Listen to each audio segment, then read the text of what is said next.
শুক্রবার মুখ্যমন্ত্রী প্রাণী বালক সম্মান নিধি নিয়ে এক অনুষ্ঠানের আয়োজন করেন আগরতলার প্রজ্ঞা ভবনে। সেখানে উপস্থিত ছিলেন মুখ্যমন্ত্রী প্রফেসর ডক্টর মানিক সাহা, মন্ত্রী সুধাংশু দাস, মেয়র দীপক মজুমদার সহ অন্যান্যরা।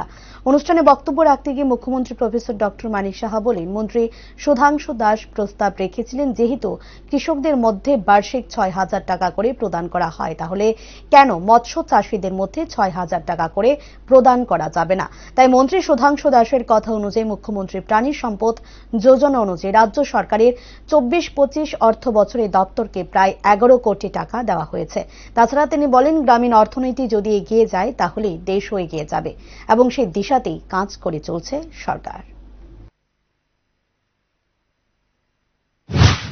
আমাদের মাননীয় মন্ত্রী বাহাদুর উনি যখন এই প্রস্তাব রাখলেন যে যেহেতু কৃষকদের মধ্যে তারাও কিন্তু কৃষক, তো তাদেরকে কেন ৬,০০০ টাকা করে দেওয়া হবে না, যেমন কথা তেমনি কাজ। যখন আমাদের ক্যাবিনেটে সেটা আসলো, আমরা সেই ক্যাবিনেটে তার অনুমোদন দিই এবং সেটা কিন্তু আজকে আপনারা সেই সুযোগটা পাচ্ছি। আজকে মুখ্যমন্ত্রী প্রাণী সম্পদ যে যোজনা সেটাকে ইমপ্লিমেন্টেশনের ক্ষেত্রে রাজ্য সরকার ২০২৪-২৫ অর্থবর্ষে এই দপ্তরকে প্রায় ১১ কোটি টাকা দেওয়া হয়েছে এখন পর্যন্ত। এবং মুখ্যমন্ত্রী প্রাণী সম্পদ বিকাশ যোজনায় মেইন যে উদ্দেশ্য সেটা হচ্ছে এনিম্যাল হাজবেন্ডারি, সেটাকে ডেভেলপমেন্ট, সেটা আমাদের খুবই দরকার।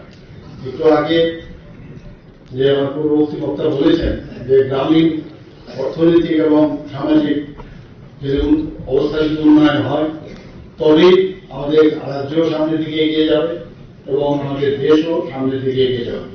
মাননীয় প্রধানমন্ত্রীজিও এই বিষয়ে সবসময় কথা বলেন এবং আজকে আমরাও সেই দিকে আমরা